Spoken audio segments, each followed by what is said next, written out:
Hi అండి. Welcome to my channel. నేను బాగున్నాను. మీరందరూ బాగుండాలని కోరుకుంటున్నారు. అసలైతే మా ఇంట్లో నెయ్యి లేదండి.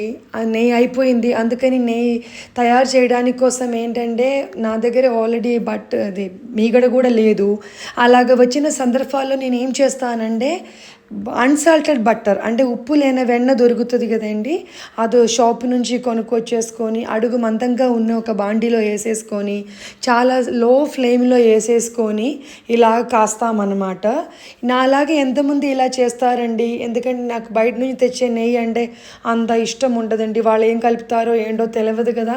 మన వల్ల అయ్యేది మనం మాక్సిమం చేయొచ్చండి. మన వల్ల అవ్వలేనిది మనం కొనుక్కోవాలి. మీరు చూస్తున్నారు కదండీ! ఒక్కొక్క స్టేజ్‌లో ఇలా అవుతుందనమాట.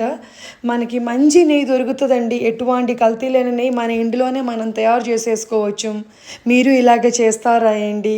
ఇలాగే చేయండి. చూసారండి మంచి నెయ్యి రెడీ అయిపోయింది. ఇప్పుడు నేను మీకు చూపిస్తాను. Thank you. Thank you so much అండి.